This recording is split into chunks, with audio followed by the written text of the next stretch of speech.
Deon, brothers on a comedy path. All jokes aside, we about to change the math. Real talk plus no filter equals not your usual chatter. From sports to politics, all subjects matter. Never shallow, we about to go into the deep end. Get ready to dive in, go ahead, grab a friend. Now this is grown people business, keep them kids inside. Now that's debatable, jump on, it's time to ride. Yeah, now that's debatable. Now that's debatable. Here we go. Time to start the show. Yo, you heard him. It's time to start the show. We are not as debatable as a tandem, but separately, we are Sidney and Deon. But when we come together, we are like a magical force of debate and talk and knowledge here to kick off your Monday. Almost every Monday, except when we have to do it on Tuesdays or Wednesdays. But you can almost count on us being here on Wednesdays. Happy to be here with you guys. Shout out to you if you are on YouTube watching us. Don't forget to click that subscribe button. Shout out to everybody all over the podcast world. Don't you forget to click the subscribe button and share us. Stop being selfish. Share us. What's up, Deon? You say we're always here on Wednesdays. We're not always here on Wednesdays. Matter of fact, we're rarely here on Wednesdays. I said Mondays, except when we're here on Tuesdays or Wednesdays. And then after that, you said we're always here on Wednesdays, which is why I'm clarifying that we're rarely here on Wednesdays. Let me tell you something, sir. Don't ruin my outstanding opening that I did off the cuff. Look at me. Quick, off the cuff. Well, be correct on the cuff. How about that? Take your ass off, right off screen. Happy Monday to all the Master Debaters, however you are enjoying the show, whether it's via the podcast, via YouTube, or joining us live on Facebook. We surely do appreciate it. Like Sidney said earlier, hit that subscribe button and make sure you share. If you're watching on Sidney's feed right now, hit that share button. If you're watching through the podcast group, tell a friend, add a friend to the group. We need to grow the show, and you guys can help us do that. So hit that share button. Send an invite to one of your pals, one of your people who love to argue with you. Send them this so they can debate with us. And you know what? Another thing. Y'all need to start sharing us. You know why? Because, Deon, how long we been doing this show now? 3-4 years? Yep. There have been so many shows with two black dudes doing exactly what Deon and I have done. Popping up all over the internet. Still in our flow. Still in that shit. Getting more views than us. And I know part of it is because they got bigger platforms than we do at the present. But they're not nearly as smart as we are. And so I sit back. Sometimes I send the clips of Deon. And I say, these motherfuckers are doing our show. Help us out so people can see that we were doing it first. Fuck Desus and Mero. Fuck the pivot. Fuck... I'm saying it. Drink champs. Fuck all that. We were doing it first. They weren't doing shit till we started this shit. You sound like Soulja Boy. Just hold my motherfucking flow. Drink champs. The pivot. All of them. And I like Ryan Clark. And I ain't got nothing against them boys.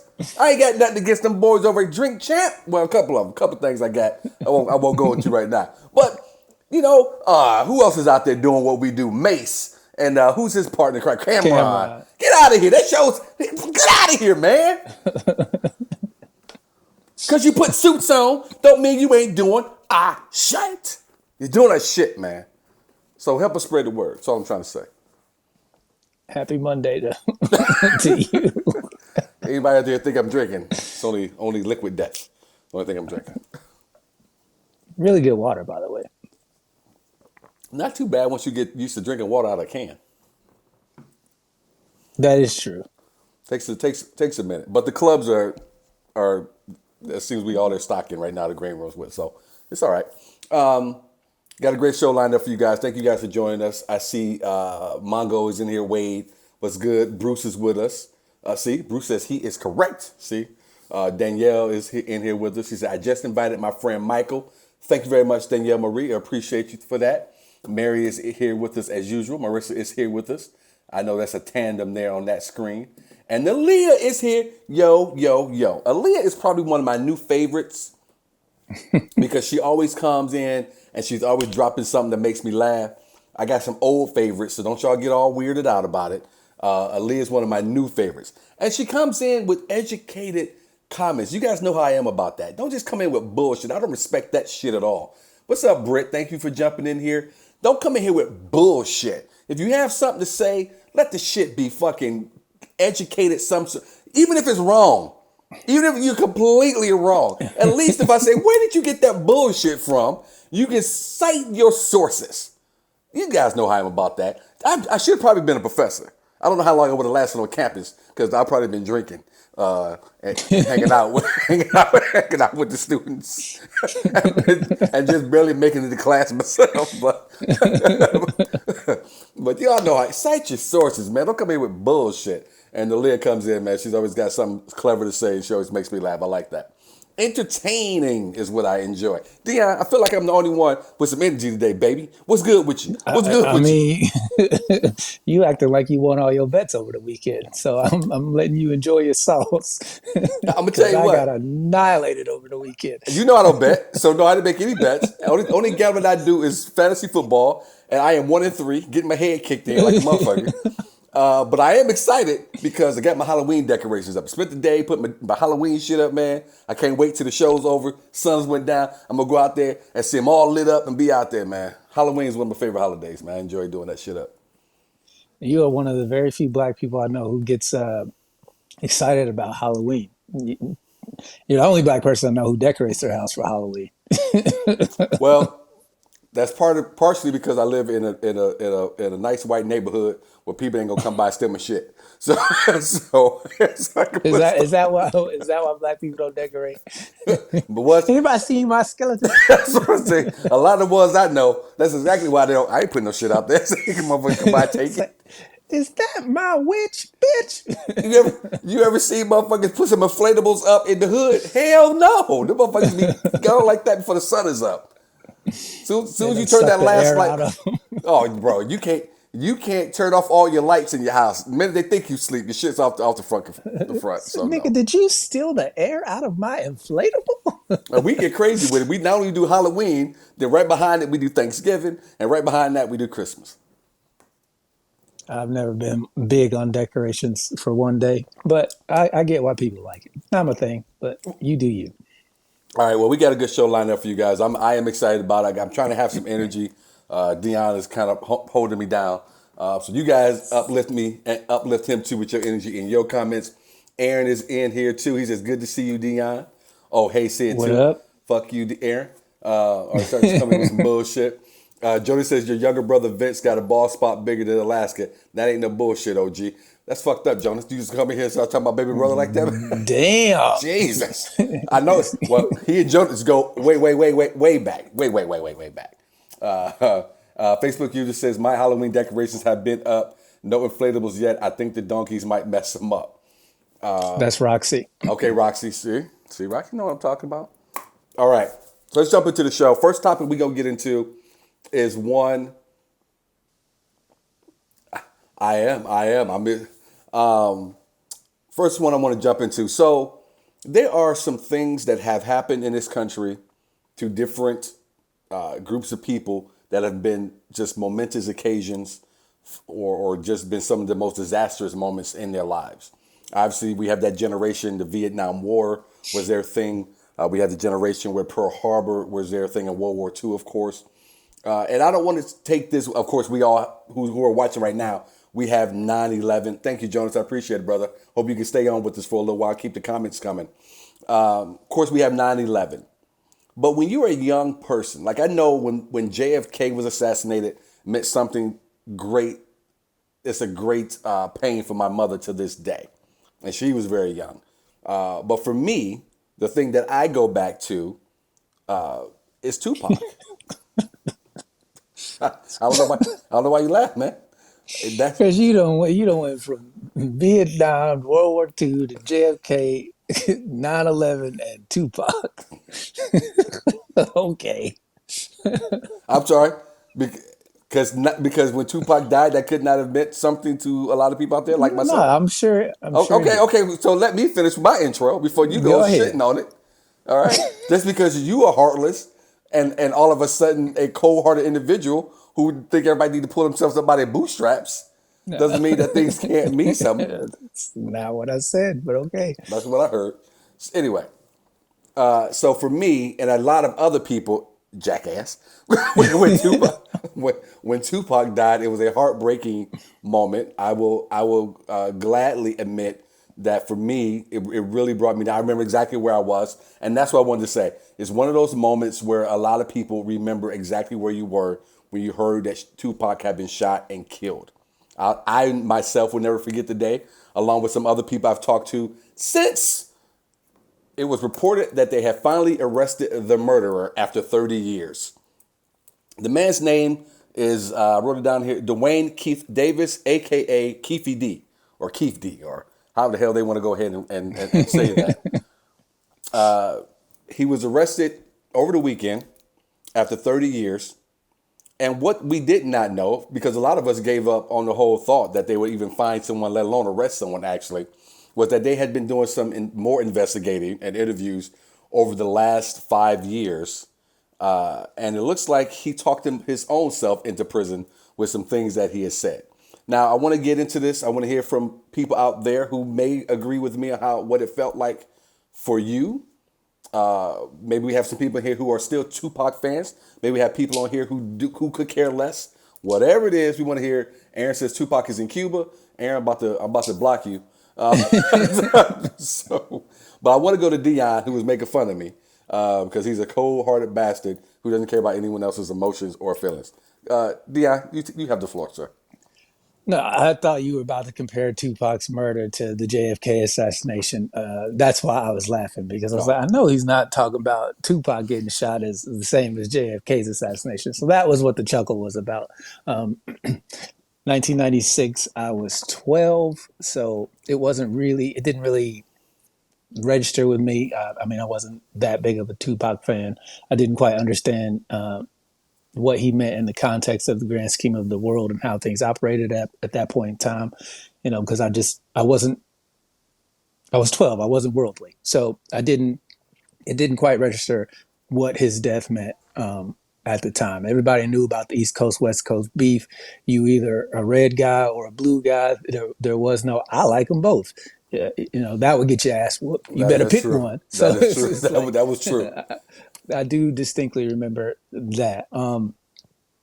Now, fast forward 30 years, and we finally have someone who's been arrested on murder charges for killing one of the most popular people of the 90s, one of the most famous people of all time, if you really think about it. For him to be arrested because of a book he wrote is just, it just kind of reminds me of that Dave Chappelle sketch. See, I told you. It's like, why would you tell on yourself? If you get away with something, like if you get away with murdering one of the most famous people of all time, why would you talk? This is another, it seems like every episode I'm on here talking about how I can't understand how people would be so dumb or do something. This is one of those things where, what does he benefit to gain by telling the world that, yeah, we got get back on Tupac because they stomped out my nephew? Like, did he think the statute of limitations were over? Did he think people were going to be like, oh, yay, we're proud? Like, I don't understand what there was no positive outcome for this whatsoever. So why he wouldn't just shut the fuck up and be quiet? And he didn't just makes no sense. And he didn't just talk about it. I mean, he gives details. And you guys keep your comments coming in like Aaliyah, because I want to jump on that, Aaliyah, because that's a good one there, a good question. He didn't just kind of whisper it to a couple people. Like you said, he wrote a book. He was on podcasts. Anybody who would listen, Mr. Dwayne Keith Davis was willing to talk to you about this. And yes, what gets me is when you hear how this all started from beginning to end, this all started over a death row chain. Because someone was trying to snatch a death row chain, supposedly, off a death row member. And we all know that they were, if they weren't a blood, they were running with bloods. You're a rapper like Tupac and you was running with bloods. A couple articles I read, all of his security were blood gang members. So someone tried to snatch a death row chain. They beat the guy down.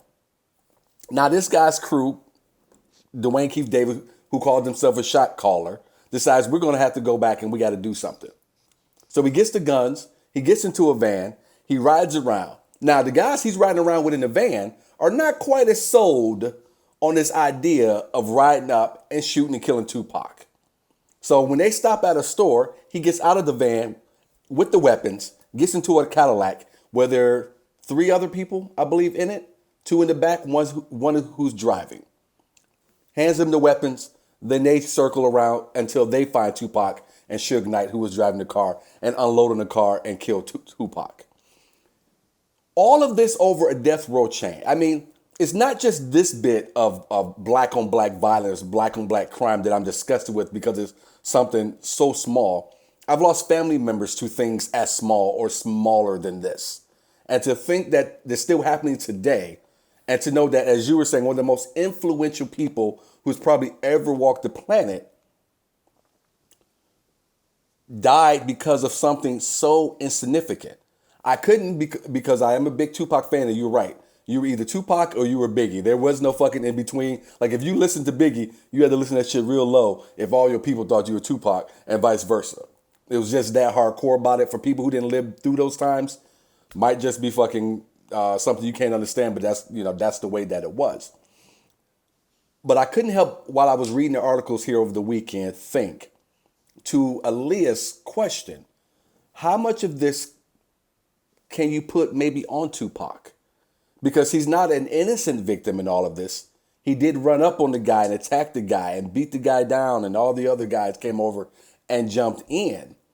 When you look at Tupac's upbringing, his history, being his family's a Black Panther, if I remember correctly, I believe Tupac went to a fine art school over on the East Coast in New York as well. Yeah, the Juilliard, and all these different things. And to go from that to this moment, while I'm upset he's gone, I've been upset that he's gone, not as upset as I was at that young age of a teenager.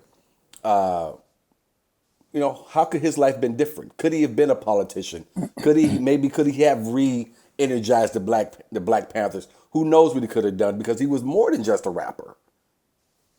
Yeah, well, here's the thing, right? We all remember what it was like back then, for us of age, what it was like back then when this whole street code thing is you live by the sword, you die by the sword. And whether there was a bounty out on this guy tried to rob somebody and he got what was coming to him. And then the people who were friends with him didn't like that man got what was coming to him. So they retaliated. And so the cycle of hate just perpetuates itself. You do something to me, so I'm going to do something to you. Never looking at the fact that, you were the one who started it, so I'm going to be the one to finish it. And that's supposed to be the end of it. It's no, you kill my guy, I kill your guy until everybody's gone. It's the blind leading the blind.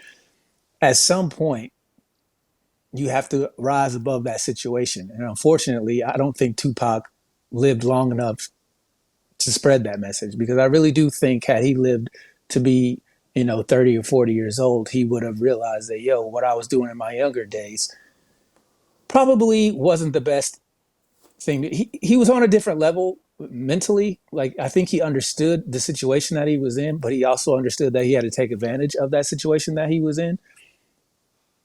But at the same time, it's like, look, you do dirt comes back on you. Nobody's clean in this situation.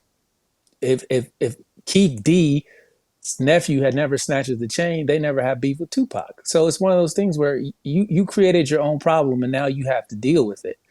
You talk about black on black crime, like it could be white on white crime. All crime is that way. It's where if you aren't willing to turn the other cheek and be taken advantage of in a situation and rise above it, then you're going to be caught in that situation for as long as that situation is willing to perpetuate itself. You can be the bigger person, but if you're dealing with small people, it's never going to go away.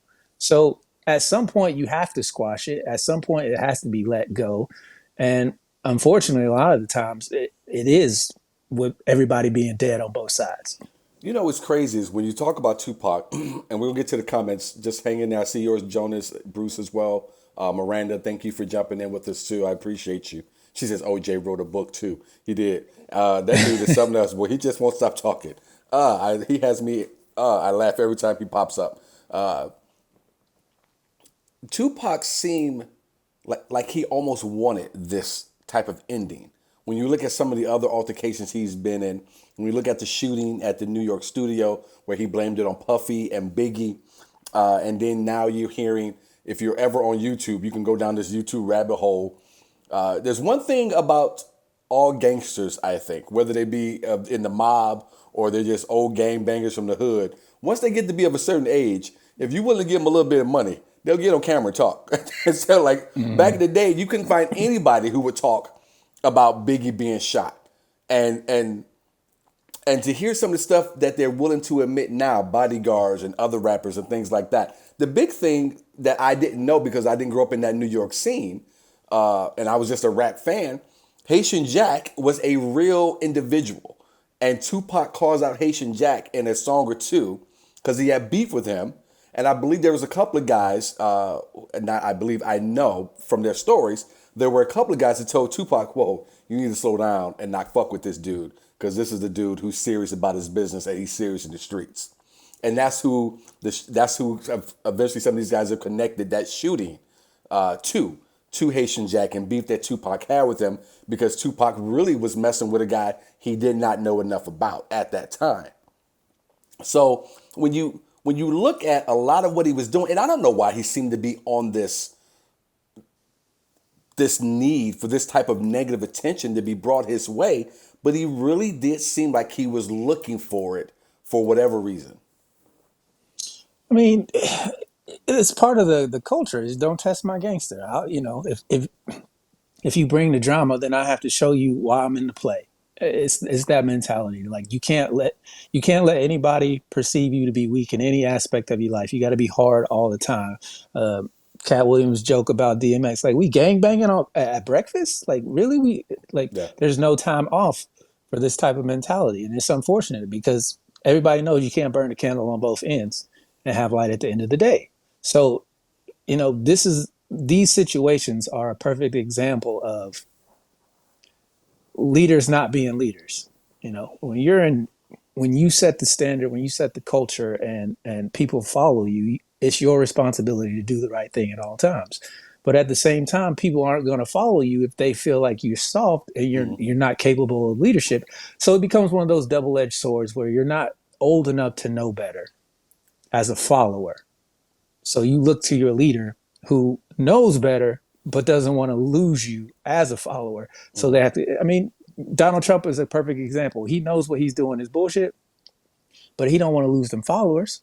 He can't come around. He can't ever apologize. Even when he knows he's wrong, he can't be like, yeah, I did that.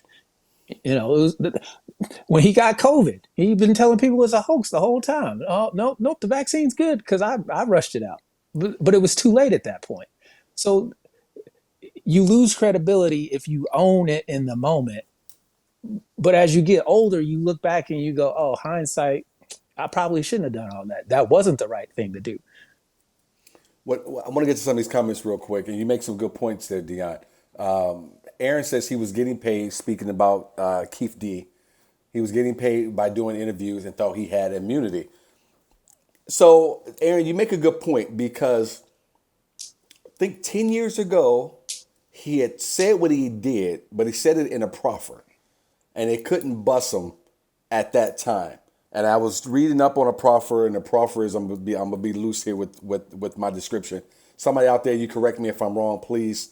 A proffer is where you sit down, you kind of discuss the misdeeds that you've done, but I think you're doing it during the investigation of maybe another case, and in order to help with that case, they'll take that information from you, but they can't charge you with it. They can't do anything with it. So you may be right, Aaron. Maybe he thought that proffer was for life. He could write a book and do whatever he wanted to do. I don't know. I would love to ask Mr. Keith D exactly what was he thinking at that time. Well, here's what he should have been thinking. Don't trust the police ever. Like, I don't understand. I don't care how many times they wrote it down in writing and signed by each and every last officer in the country. I still wouldn't trust it because we all know how people are about rules. Roe versus Wade, we all thought wasn't going nowhere, and poof, is gone. So the fact that he did something he knew, it would be different if he just killed some random person, right? Somebody the whole world didn't know. But people are still upset 30 years later over Tupac not being here. People still think he lives down in Cuba. People still think he got an album coming out next summer. It's like, so you murdered one of the most famous people, and you didn't think far enough ahead in the future to think that, you know what, maybe people aren't going to let this go. It's the same way for the doctor that killed Michael Jackson. It's like, people, you never get to come back from something like this. You don't get to reassimilate into regular society. So you make $5,000 doing an interview on a podcast, Vlad TV or The View or whatever the hell. Like, that's not ingratiating you back into the good graces of civilization. You are a leper forever. You have to own that. And there's a reason why you ain't seen Michael Richards ever since he went on his tirade at the Laugh Factory. Some things you just can't come back from. And murdering one of the most famous people of all time is one of them. So this idea that, oh, let me go here and tell my story and I'll get a little bit of money and maybe people will have sympathy for me. It's like, no, you're an idiot. Your nephew was dumb for trying to rob one of the most famous people on the planet. Like, what did you think was going to happen? Yep. This whole not planning ahead for the future thing when it comes to consequences of your actions, it amazes me that people don't really think that, oh, if I can get away with it in the short term, and the short term could be longer than a couple of months or a year or two, 5 years, 6 years. Like, but if the rest of your life, everybody else that was in that car is dead. So they're definitely pinning anything and everything they can on you. And you seem to be the guy that was in charge of everything anyway. So it's like, you did yourself no favors by writing this book and doing these interviews. And now you're screwed. You could have said anything, but you said you were the shot caller. You're the one with the guns. You're the one handing the guns. You're the one who telling these guys this is what we're getting ready to do. Mm-hmm. You left one vehicle to get into another vehicle because you didn't think the guys in the first vehicle were hungry enough to do this. So, yeah. Hey, yo, Doe, let me out. So I can get in this other car. All right. Jonas says, I fell in love with Tupac's music when I was 12. The All Eyes on Me double album came out in 96, and I used to listen to it at nighttime while in bed. Memorized that whole thing. I naturally followed up with the Life or Death album by Biggie, another solid double album. Both of them, solid. But I was a Tupac guy. I do like that Biggie. I love Biggie's music. Everything he's ever made, I love it. I listen to it now sometimes when I'm in the gym. I listen to some podcasts, I listen to some everything. But that was a point in time, and it was weird because you had nothing to do with this. Nothing. Most of the country had nothing to do with this beef between East Coast and West Coast, which was really not even the beef. When you go back and look over it, it was all created by the media.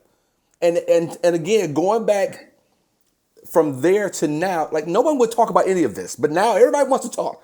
And everyone will say, oh, that wasn't even a real beef. We all know that was the magazines, the media putting that together, putting that out to sell more magazines and so on and so forth. Mm-hmm. And of course, they fed into it to sell more records. Tupac fed into it, sell more records, went after Mobb Deep back in the day, hit him up, went after Biggie, Mobb Deep, and anybody else who was within scattershot of that song. Talking about fucking Faith Evans and all these different things. So it was a weird time. But yes, you could be anywhere in this country. You were forced to make a decision. Are you Tupac or you Biggie? You cannot be both.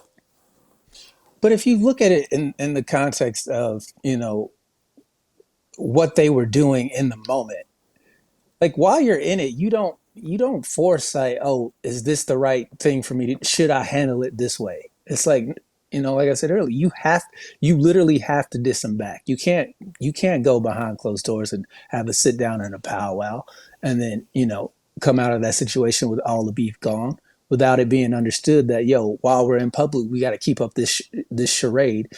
It's kind of like professional wrestling where they go out there and pretend to hate each other, but they all ride together to the next city and they go out at the end of the night to drink together. And so it's like this beef got perpetuated by magazines and by music. But in reality, for the people who were in the middle and who had to choose sides, you hated people you didn't know because they didn't like the person that you liked.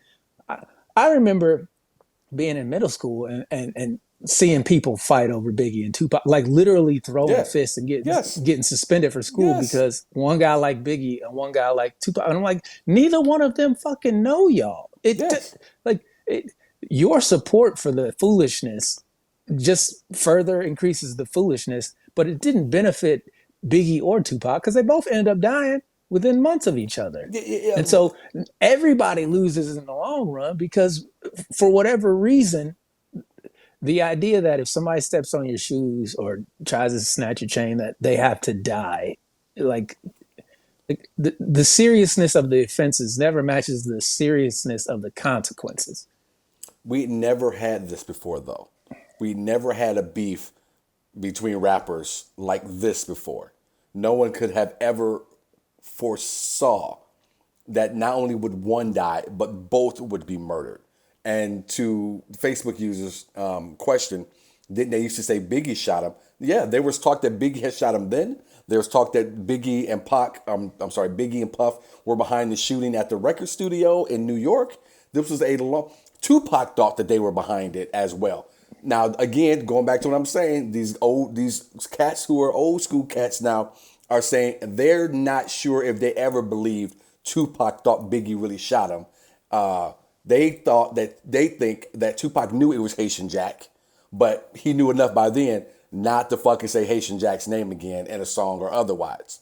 I don't know. Obviously, I wasn't there, but I'm just going based off some interviews that I've heard. But yes, he absolutely did.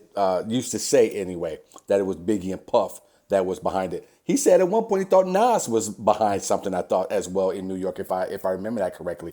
You guys correct me if I'm wrong. I know I got some big time Biggie and Tupac fans out there. But no one ever thought this was going to happen. One to be dead, and then another one would die. Tupac dying, we all thought this was it. This was over. I remember after hearing that Tupac died. I remember like Biggie's next. I knew for a fact they were going to kill Biggie. I didn't think he'd make it to the end of the year, and he didn't. Because you can't. The quote unquote West Coast can't take that L. Right. I knew back then. It was like, oh, it's a done deal. And I'm pretty sure Biggie knew too that once he found out Tupac was passed, there was only going to be a matter of time before they were coming after him. Because he never came out there and was like, yo, we need to squash this. We need to stop. Like, he never made a song about putting the guns down and you know, I love that man, blah, blah, blah, blah. There was never that powwow moment. California, which was crazy to me. I mean, it is what it is. When you really think about it as an adult, like as a grown man, the idea of a gang as a grown man is so ridiculous at the end of the day. You want me to do what? Because why? Because we live on the same street, I'm supposed to throw my life away for you for the street? For literally the shitty area that we live in with no jobs and no future.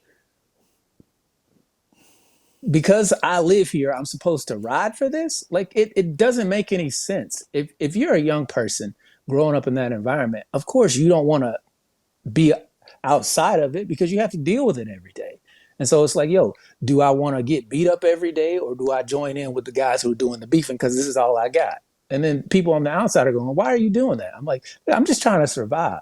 And at the end of the day, if you don't have anything to look forward to, of course you're going to choose that life. But if you're in it and if you think about it logically, it doesn't make any sense. What you're beefing over doesn't make any, because all y'all doing is selling drugs or pimping hoes or making music. And everything that the base is criminal. And it's like, there's no future in that. You can't sustain that.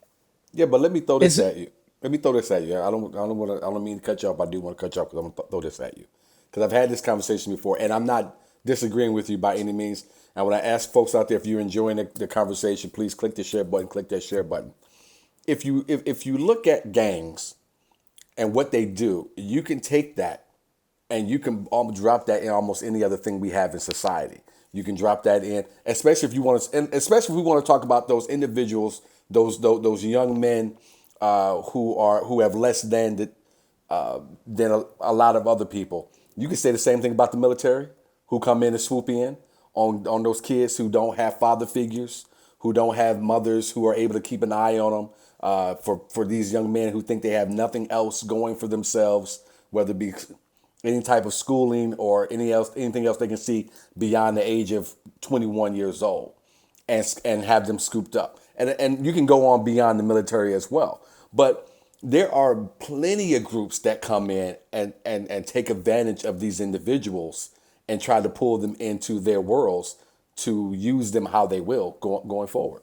Not that I disagree with you when it comes to gangs. I'm just saying, man, that's not the only group of people we could say this about. Right.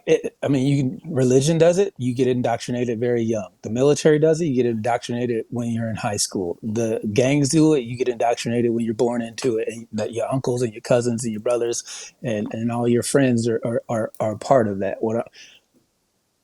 I'm just speaking for myself.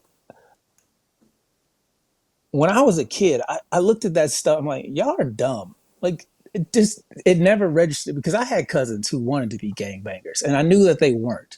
And I'm like, you want to be something that I know for a fact you're not. To be cool to people who don't have a long life expectancy. Like, you've seen their friends get killed, and you want to be part. Like, how does that register mentally to people to be like, you know what, fuck it, I'm about that life and let's do it. Like, it doesn't serve any real purpose. And then as the leaders of these gangs and these groups, like, how can you say you love your people when you get them slaughtered for something so trivial as what street you grew up on? This Crips and Bloods originated as community.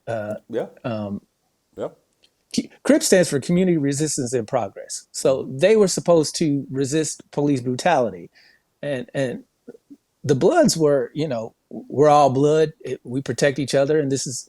But then it turns into this. Oh, well, we get infiltrated by the government, and they start flooding the communities with drugs. Yeah. And then when you see if you sell drugs to people, how much money you can make. And that lifestyle turns into, oh, you can't tell me what to do. I pay a cop here. There's corruption on that side of it. And then it just snowballs into this culture of. I'm listening to you. I just had dogs bust into my office. Go ahead. I think about the whole situation, and it's just really sad to me as I look at it with an eye of scrutiny. Like, none of this makes any sense. Like, everybody knows drugs are bad. Everybody knows violence is bad. And yet somehow that if you live a block over, I have to hate you for eternity. Like, why? Yeah, it's absolutely asinine. And I agree with everything that you said. Hold on. He about to beat that dog. Ooh, that dog gonna get an ass whooping when this show's over. Yeah, that's what I do. I beat dogs. Janelle Diane Bradley's with us. What's up, Janelle? Thank you for jumping in with us. If you're still with us, I hope you are. Hope you're enjoying the show. Jonah says, although I love their albums, I may have accepted their deaths early. After listening to their albums, that beef at that time felt so real. It was crazy. 100%. Mary says, yes, I remember hearing that. Let's see. Gangs don't make any sense to me. We touched on that. Let me just go scroll through here. Moretta says, he got caught up. He could have been so much more. And I believe she's answering my comment or my question about Pac. 100%. I think a lot of people have said that. The question has been, hey, what do you think Pac would be doing now if he was alive? He threw that at some famous rappers today, and I think a lot of them thought he'd be a politician of some sort. He'd be an activist of some sort. I would hope. I find it hard to think about where I think he would be, because he seems so set on the course on the destination he ended up creating for himself. Well, I mean, he could have been whatever he wanted to be, because he was that good at what he did. He did. I mean, he could have been a politician. He could have been a poet. He could have been a public speaker. He could have been. There's a motivational guy. I can't think of his name, but he speaks to young athletes all across the country. I know you talk about black guy.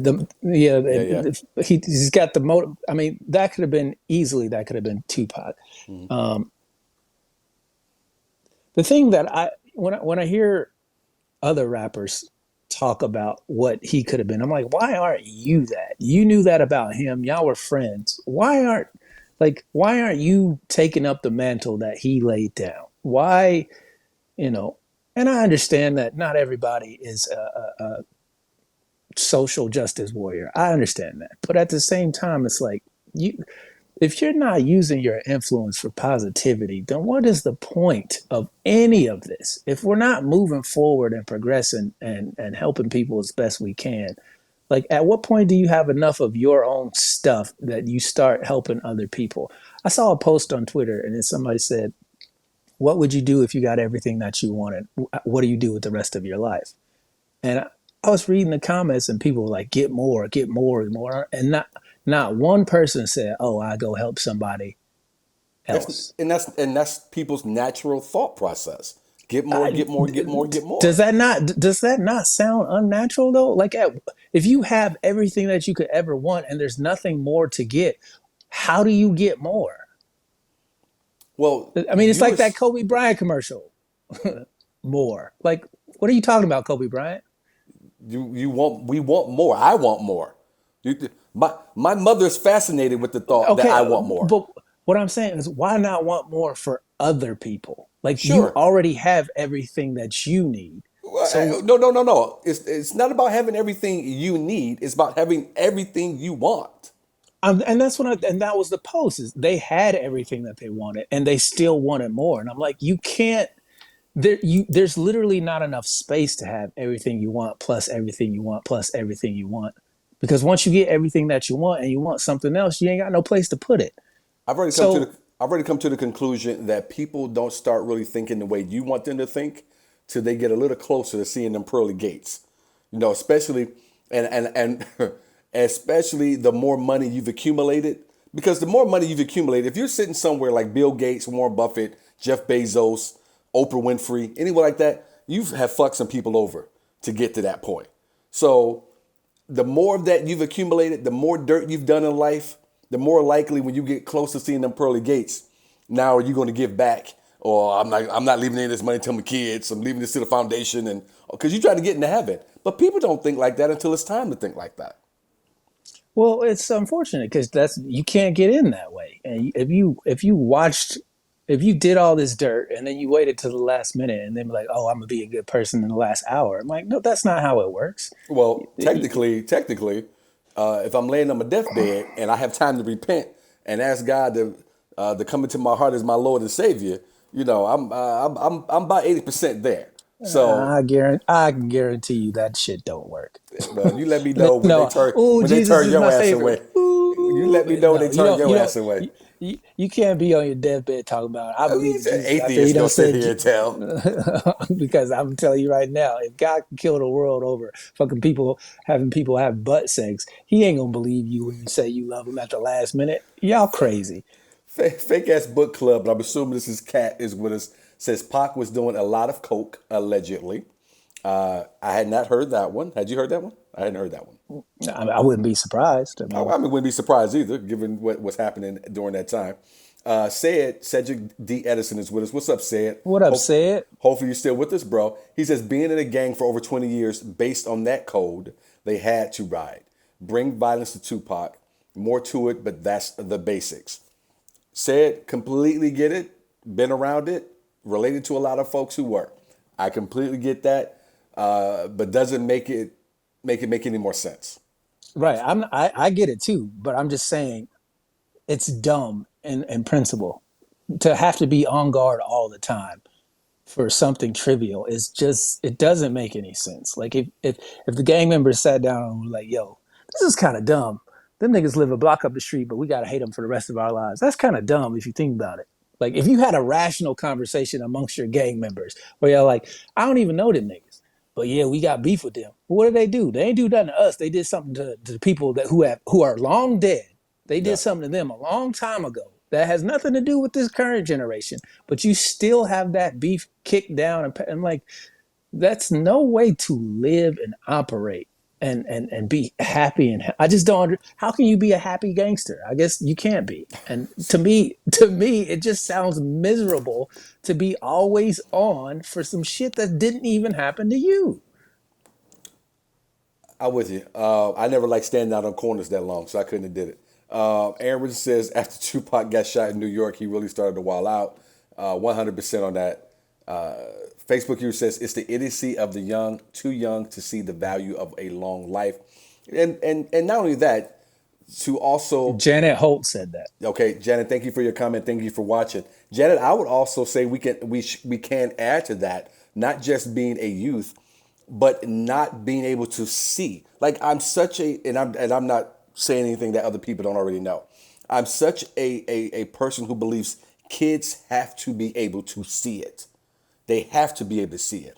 Whether that be able to see a good relationship between their parents or their mom and her boyfriend or their dad and their girlfriend, whatever it is, how that works out. Be able to see someone getting up who goes to work every day and comes home and pays bills and makes sure there's food. To be able to see that there is someone who cares about you, so you better have your ass home before the street lights come on. Kids have to be able to see that over and over, have to have those examples. If the only example you have is what a lot of these kids in the inner city have, where there's no one who cares, there's no parents, the schools are shit, the only person who seems they want to throw an arm around them, and that's all because they want something out of them, is your neighborhood gangbanger drug dealer because he wants to put you to work. And he's going to bring you in, and now this is family because there's no one else who seems to care about you. Then this is what they see, and this is what becomes reality to them. So I mean, it's really important to get these kids to be able to see something else other than that. See, but this is where I self accountability and realization comes in. You cannot see something and know that it exists, right? You can see a shit ton of bad examples and situation after situation end in complete death and failure, and know, you know what? I watched that person do it. I watched that person do it. I've never seen anybody do it the right way, but here are all these examples of how doing it the wrong way results, and you can make that choice in and of yourself to be like, you know what? I've never seen it done the right way, but I know what not to do. So I'm just going to avoid all those things. And maybe the right way shows up, because that's what happened for me as a kid is I watched people get in bad relationships. I don't want to do that. I don't want to be like that guy. I don't want to be like, I don't want her situation to happen to me. It's not something that where you can say, oh, I saw the positive role model and the perfect example and I can emulate that. It's avoiding all the bullshit around your life. Like, you know what?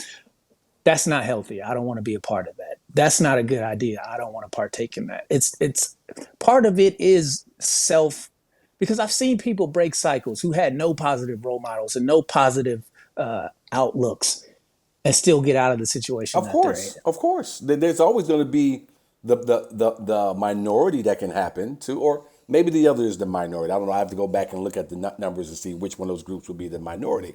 But, and I'm not saying that there can't be kids who come up and just have that whatever in them. I believe that a lot of those kids who have whatever they have in them, somebody saw that in them and put an arm around them and kind of help steer them in a certain direction. I think it's very seldom and very few who decide just on my own. I'm not going to go join. I'm going to head off to college, or I'm going to go here because there's positivity over here because I saw. I don't believe that is a regular thing. I think a school teacher or counselor or someone. Hell, your neighborhood gangbanger may tell you, look, I don't want to see you over here. You got some. Like I said before, that's what happened to me. I had cousins who were like, so that's what I'm saying. I'm not saying that, and I'm agreeing with you in that regard. What I'm saying is that all these excuses of this is all I ever saw, so this is all I ever know is bullshit. Because if that's all you ever saw and you saw it fail, why would you go and sign up for that? Because that's all you know. Why not question yourself on what you don't know? Like, when does the self accountability kick in? And I get it. Most of these kids are kids, and I agree with you on part two. So it's half one way and a dozen the other, or whatever the saying is. I don't know. You chop that all up when you get it. I really did. It's half dozen. What's the saying? I don't remember. You see but this? You know exactly what I'm talking about. Yeah, that's what we be shooting at me on the show. Mary Ballard says something that I did not expect to hear. Mary, I'm looking at somewhere down here as I scroll that you're probably kidding. But Mary says OJ is not a murderer. So the Facebook user says, Mary Ballard, that's an interesting topic. LOL. So I don't know if Mary meant that or not.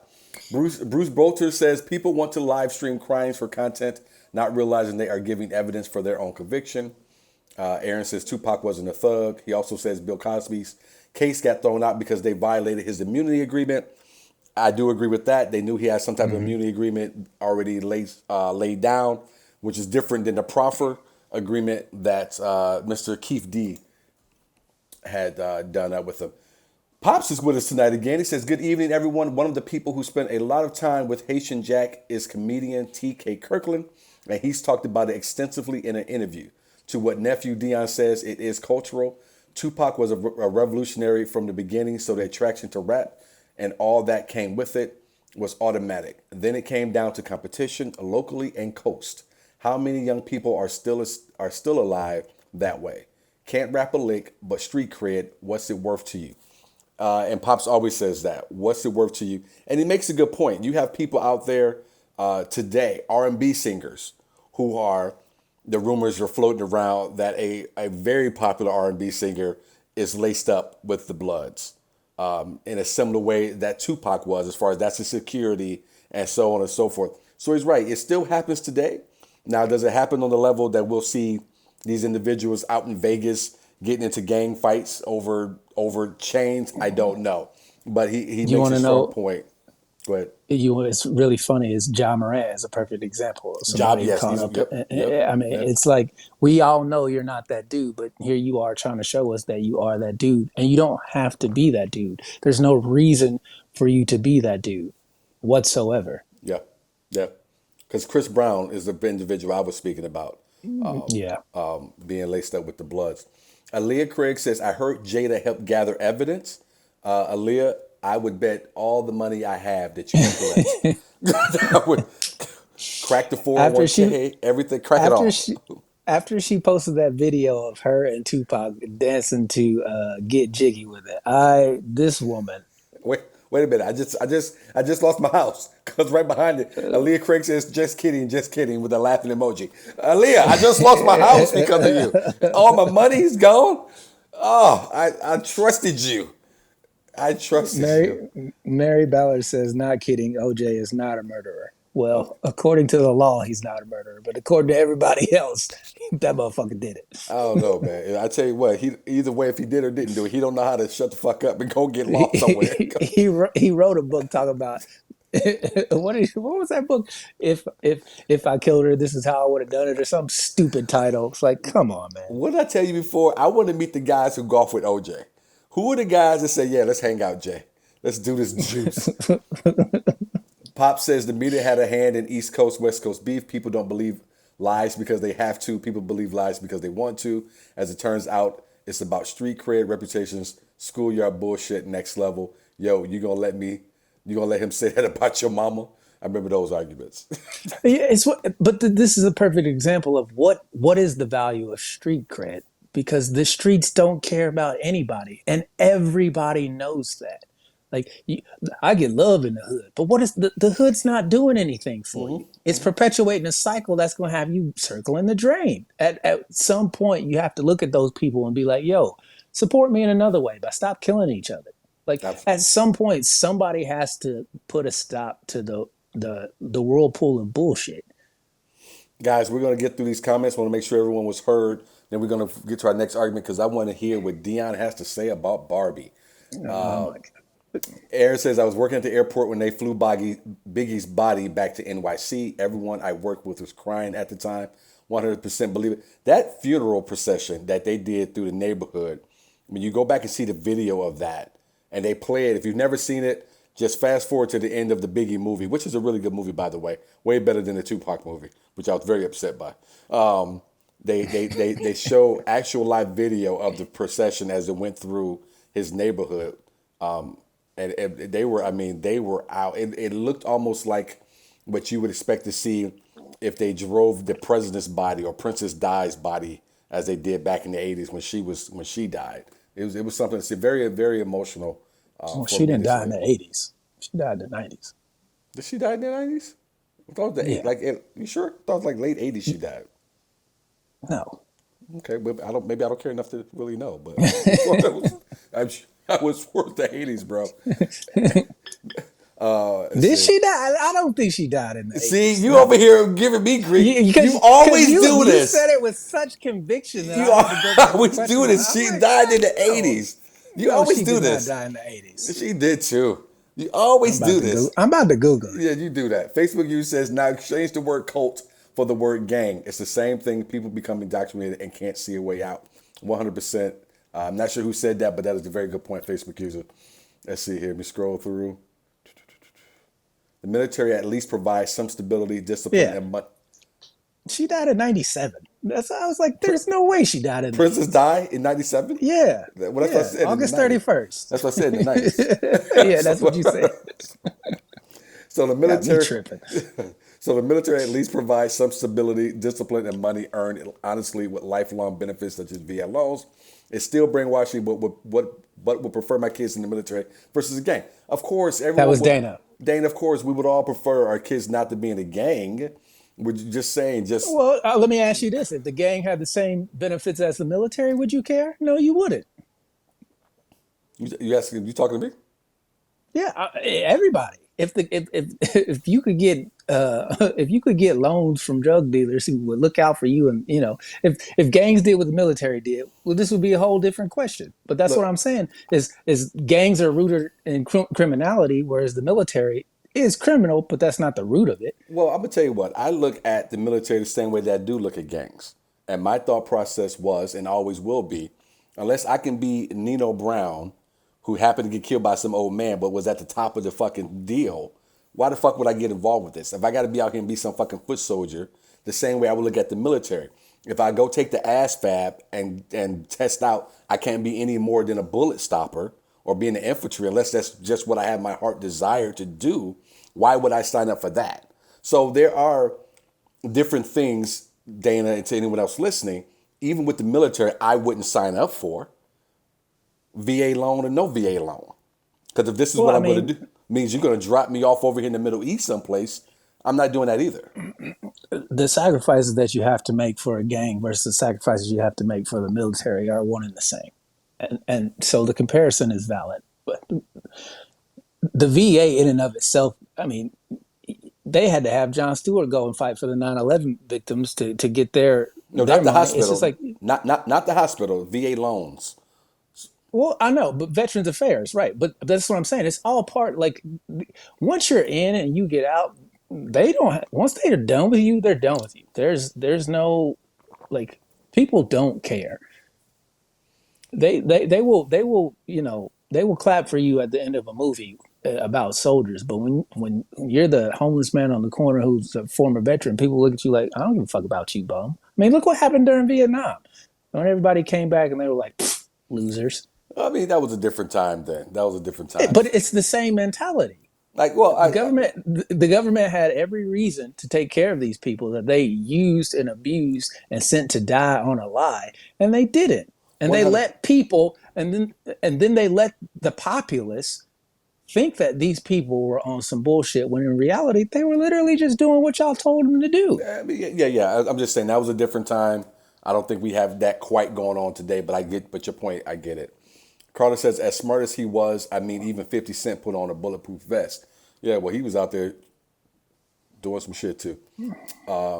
Let's see. I'm trying to get through these folks. Just hanging in with us. Facebook user says, as a young person, gangs give you the false sense of security. We don't have enough boots on the ground working with these youth, giving them a lifeline, yet we tend to expect different results. That's agree Roxy. With that. Roxy, I would agree with that 100%. I didn't want to dig into that side of it too deep because that is another topic for another day. Maybe we'll get into, but I definitely agree with you. I hate to say my former party kind of saw to that. Miranda Adams says Snoop Dogg has been a positive force in society, not so much in activism, but he gives back to the community. He's a family man and always has the best vibes. And even with Tupac, Snoop Dogg, you hear Snoop Dogg talk about it now. When he first went over to Master P and he showed Master P the songs that he put together, the album he wanted to put out, it was Master P that said, homeboy, pump your brakes. You won't live to even cash those checks from that. Right. So again, even with a grown man with a wife, with a family who grew up in the inner city of California, in LA, coming from that environment, seeing what it did, seeing what hanging, he still wanted to give some get back and kind of continue on with some of that. And it took another grown man, thankfully enough, a wise one, to throw his arm around him and say, "Hey man, you can't do that. Let me Also, show you this over here." but that grown man wasn't a part of the situation either. He was an outsider looking in, and thankfully, clear heads prevailed with Yeah. Snoop trying to get his life back on track. But that's what I'm saying. It's like if it takes an outsider to get to somebody who's on the inside, at what point do the people on the inside realize, yo, we can never get out of this? It's literally a hamster on a wheel. We're spinning the tires, but it's not going anywhere. It's 2023, and if you're still gangbanging over what they were gangbanging in the 60s, for what? Yeah, Like, agreed. if you can't even ask those questions as someone who's in it, be like, yo, why are we doing this? For what does it mean to be better than the next man at something that doesn't matter? And again, going back to what we said before, you can say the same thing about the military. I can say the same thing about a lot of different things when it comes to the politics between the Democrats and Republicans, things that are still argued about to this day that haven't been done. And we can start with certain protections for black people in this country that still have not been pushed across the finish line, that for years have been promised and that has never come through. So I agree with you. And again, to the point we were making before, it's not just there. And the only reason I brought it up is because I want people to understand it's not just the kids in the inner city. It's not just these gangbangers. No one is immune from this type of indoctrination, as you were saying earlier. We are all subject to it, depending on how you grew up, who you grew up around, and sometimes you are not even aware of it. You're not even aware of it. Pop says, "Come on, son, pearly gates. I'm just hoping God drops all the charges." So we'll see. We'll see. You and Dion both. Demetria says, "Agreed is no way to live. That's why they ended up not living 100%. Once you're indoctrinated, there's no questioning." Mary says, "I don't disagree. Gangs are dumb. If you're in the middle of it, they are family security and give their life meaning." See here, scrolling through here. 1997. So I assume Demetria was giving us the answer to when Princess died. Yeah. 8/32/97. Mary says. Demetria says 831. There's no 32 days in August. there isn't, and I read it because that's what I saw there because I'm trying to get through. And she did correct herself. She said 8/31. Demetria said they clapped for the guy who killed Nick Nino Brown. Yeah, I thought that was fucked up, Demetria. Nino was my guy. Facebook user says, "So much talent and possibilities lost not only to bullets but to drugs." And that was Janet. Janet. All right. Thank you guys, man. That was good. And Mary, she got the quote, 6 of one, half a dozen of the other. That was the quote that I was trying to. So thank you, Mary. Dion sounded so silly. So thank you, Mary, for helping them out. Half a dozen, 6 in the box, whatever. All right, brother. I can't wait for you in this Barbie thing. I want everyone on here, females especially. I shouldn't even say that. I want the men to stay with us too. I don't care if you're black, white, orange, green. You have got to hear this and hear what Dion thinks about it. I promise you, he would not keep you seated there like a black preacher who don't know it's Super Bowl Sunday. Go ahead, Dion. So, in another group, the Sorry We're Canceled podcast group, one of our faithful listeners posted the Barbie monologue. It's Impossible to Be a Woman. That's the title of the monologue. And she posted this, and I watched it, and then I got the transcript of it, and I read it. And I'm going to read it here. Try to go as quickly as I can. Okay, it says, "It is literally impossible to be a woman. You are so beautiful and so smart, and it kills me that you don't think you're good enough. Like we always have to be extraordinary, but somehow we're always doing it wrong. You have to be thin, but not too thin. And you can never say you want to be thin. You have to say you want to be healthy, but you also have to be thin. You have to have money, but you can't ask for money because that's crass. You have to be a boss, but you can't be mean. You have to lead, but you can't squash other people's ideas. You're supposed to love being a mother, but don't talk about your kids all the damn time. You have to be a career woman, but also always be looking out for other people. You have to answer for men's bad behavior, which is insane, But if you point that out, you're accused of complaining. You're supposed to stay pretty for men, but not so pretty that you tempt them too much or that you threaten other women because you're supposed to be a part of the sisterhood.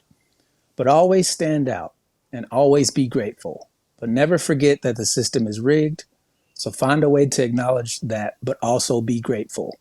You never get old, never be, I'm sorry, let me try that again. You have to never get old, never be rude, never show off, never be selfish, never fall down, never fail, never show fear, never get out of line. It's too hard. It's too contradictory, and nobody gives you a medal or says thank you. And it turns out, in fact, that not only are you doing everything wrong, but it's also everything is your fault. Watching that and hearing it applied to women, as a man, I was just like, 95% of this could be applied to a man, where you don't get credit for any of the good things you do. You have to lead people who don't appreciate your leadership. The only parts that this whole stupid monologue about it being impossible to be a woman, like, what? You have to be attractive to who? You don't have to be attractive to anybody but the person you want to be with. Who gives a fuck what other people think about you that you aren't interested in? Like, if men got to complain about the shit men do to other men, it just doesn't, life doesn't work that way. People forget that we're animals and that the strongest survive. Like, you are in the situation that you're in. Point blank, period. I'm not saying it's right. I'm not saying it's wrong. What I'm saying is it is what it is. But the idea that you have to be thin for who? The guy you like, because that's what he likes. And if the guy you wants you to be thin and you're not, guess what? He's probably not going to like you. So you carry that around with you all day for the rest of your life because the one guy you wanted, you're not what he wants. And now it affects everything that's insane to me. Like, as a man, if I want a job, if I want to be an NBA player, but I don't have the skills to be an NBA player, I don't get to complain about why I don't get to be in the NBA. So the woman who posted that in the group then posted a video of a woman sexually harassing a cop who gave her a ticket. And she was like, this lady gives me energy. And I was like, flip the script. You just talked about how hard it was being a woman and so on and so forth. This lady is literally sexually harassing this man, and you're applauding her. Now, I said, if that was a guy doing that to a female cop, how would that make you feel? And she was like, you know what? I never thought of it that way. And I was like, yeah, you don't think about it from a man's perspective. And that was the most frustrating thing for me, is like, I'm not saying it's not difficult to be a woman, because I get it. But at the same time, it's not nearly as hard as you. If you have pretty privilege, you ain't worried about your ugly sisters.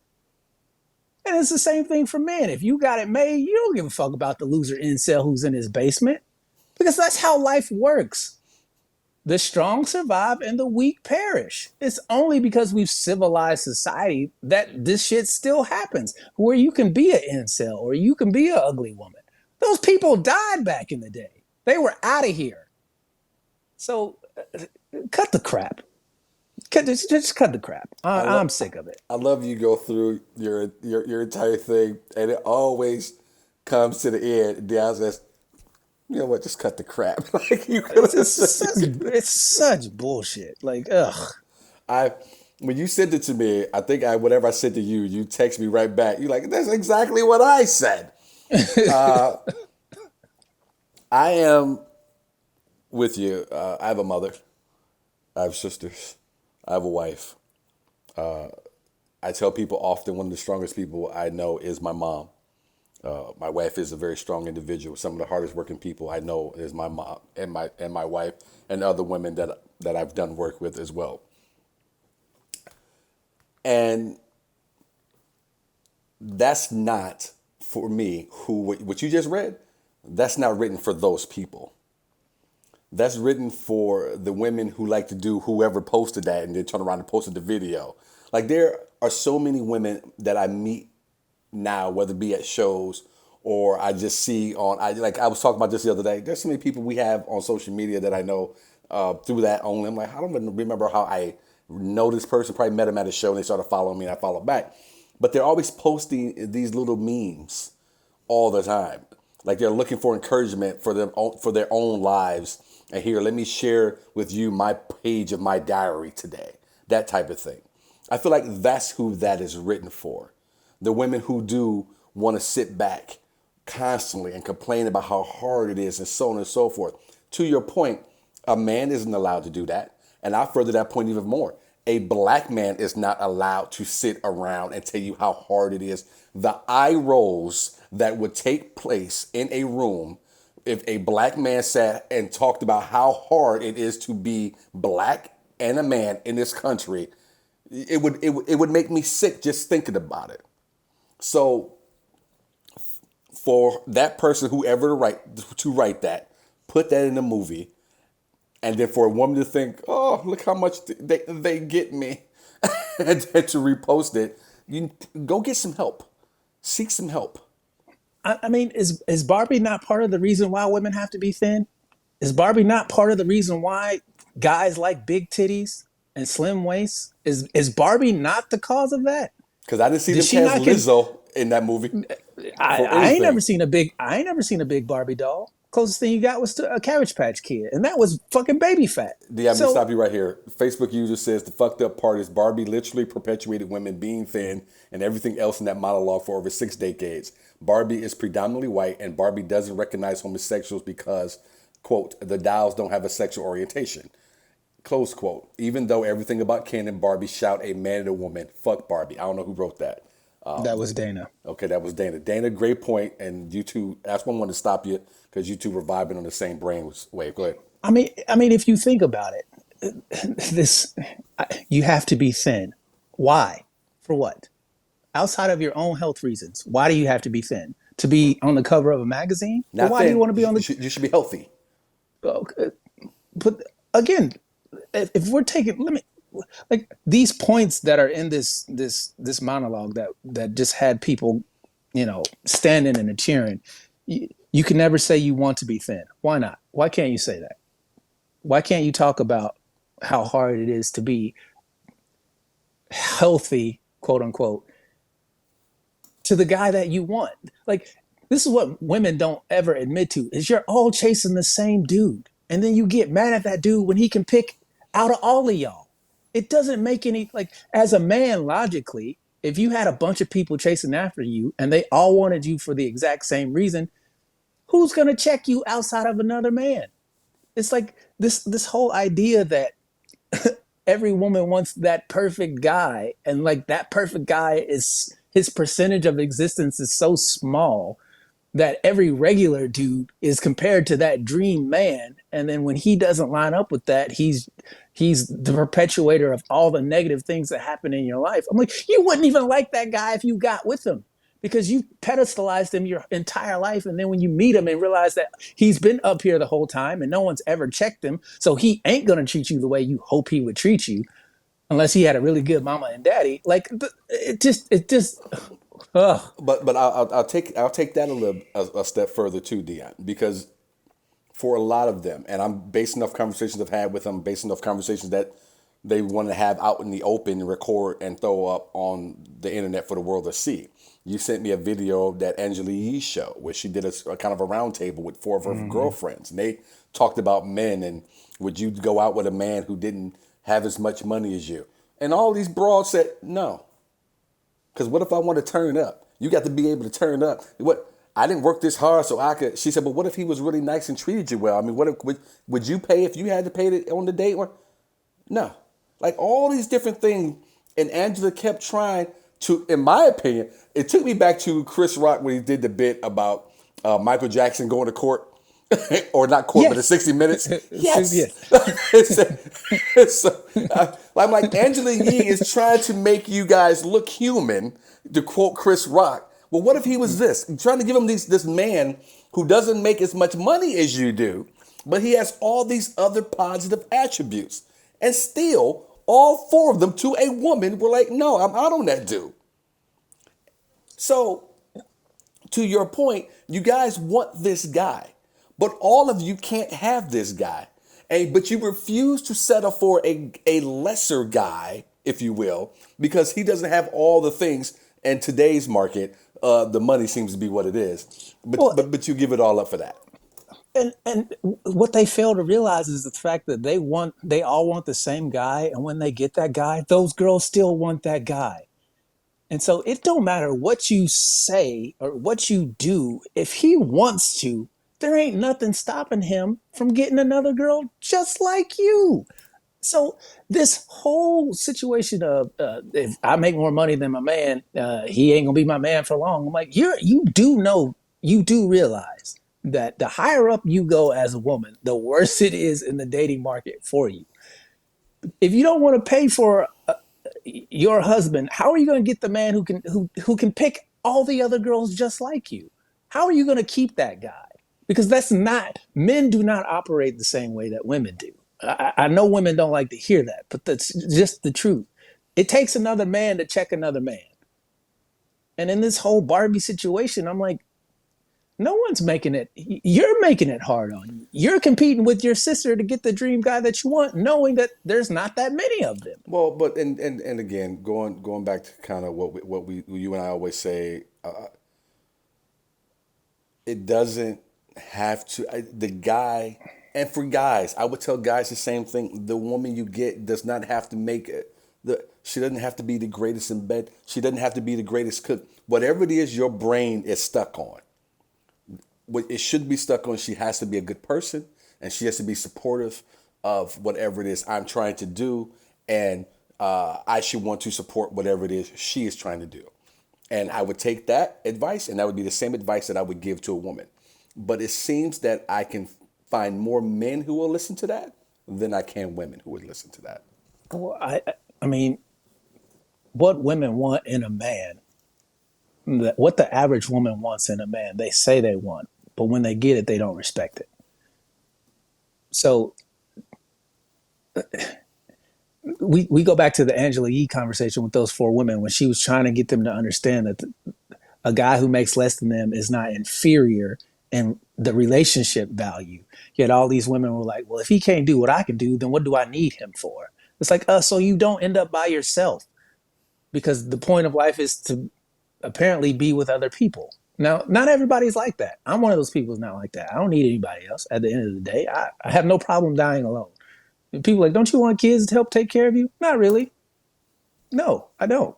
Because I kind of had to take care of my dad when he was going through it. It sucked. I wouldn't want to put my kids through that. When it's my time to go, don't do nothing extra. Don't waste no extra money trying to keep me alive for the next another 7, 8, 9 months or a year. You don't got to do it. It's a waste of money. Let me get on up out of here and keep it moving. I said it here on the podcast because I know good. There's just no point in that. When it's time to go, get your ass on. Can you repeat that again? You know what? Yes. You know what the extra. When it's time for me to go, bro.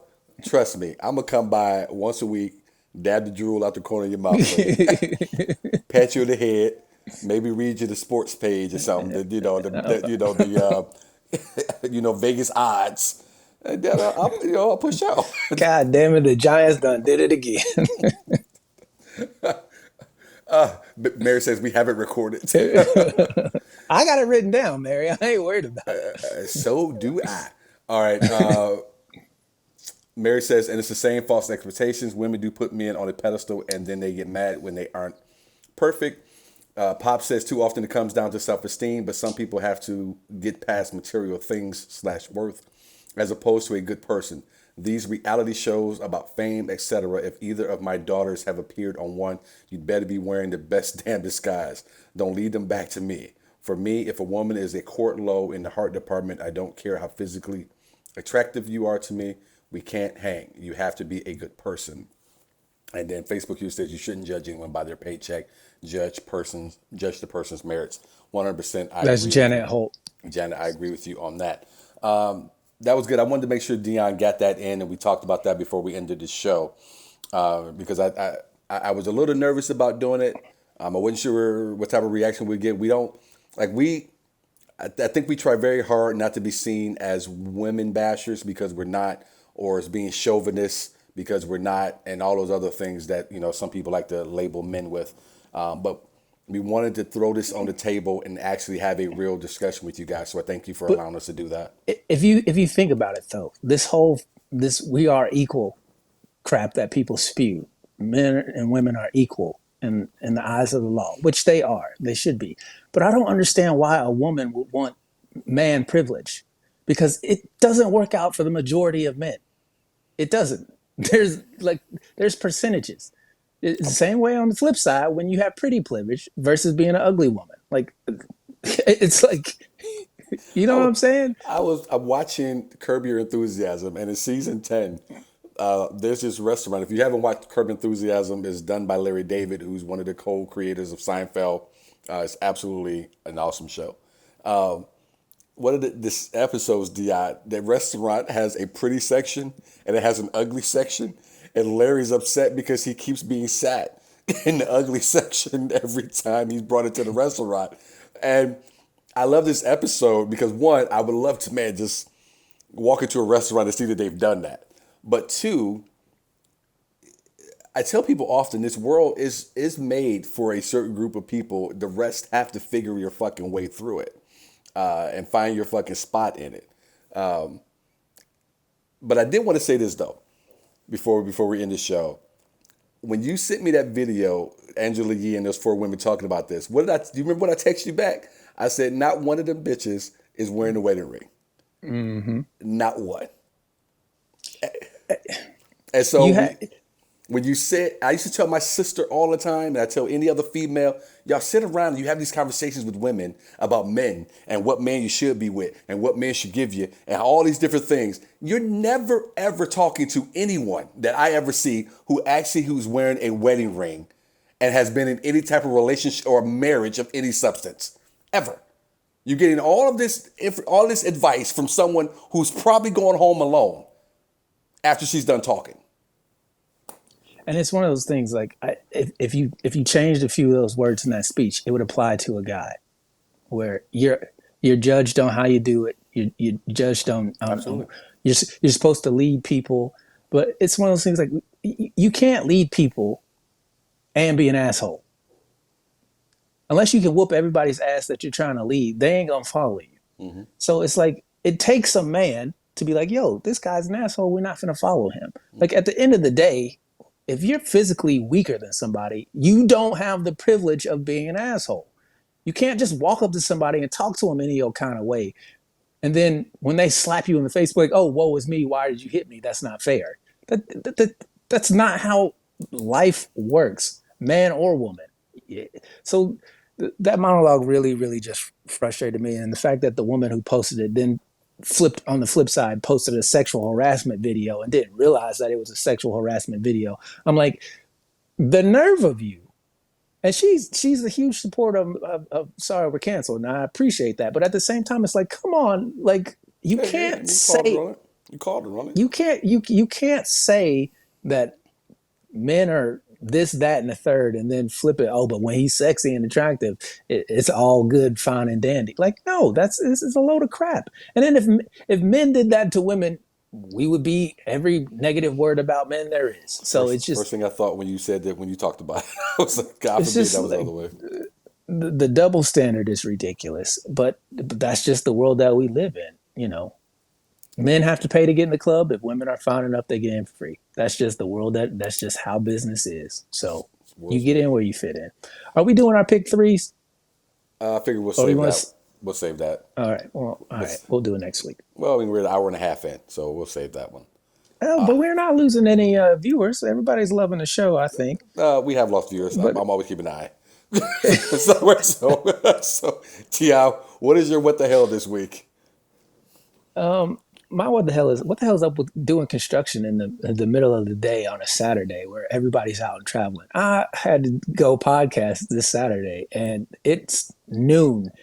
And they done closed off the center lane to paint the street dots on a Saturday at 12 o'clock. Like, hello? Nobody was out Thursday night. Why didn't you do it Thursday? You didn't have to paint? What?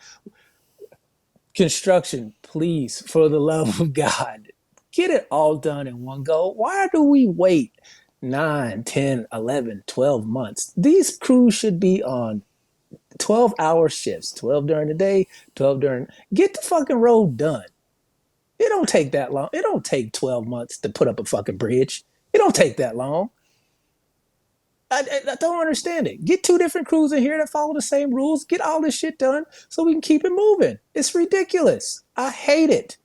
It's a giant. Indiana is completely under construction all the goddamn time. Hire who you need to hire, pay them what you need to pay so they get the work done so that we all get back to our regularly scheduled program. I'm sick of this shit. Facebook user says, "Cause all of us 9-to-5ers losers complain when they do it in the middle of the weekday. That's why."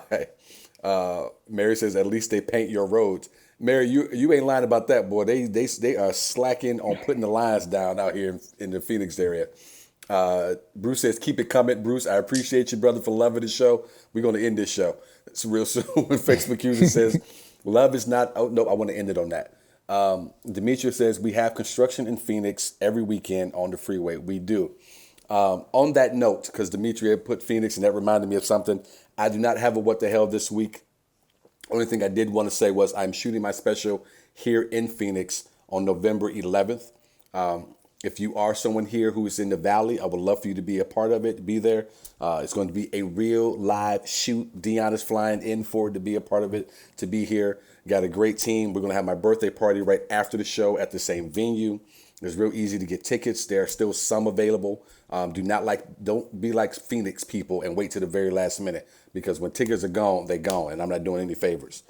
Just go to Sidney Smith Creative, CRE, the number 8, TIV.com, and buy your tickets there. I would be so appreciative of that.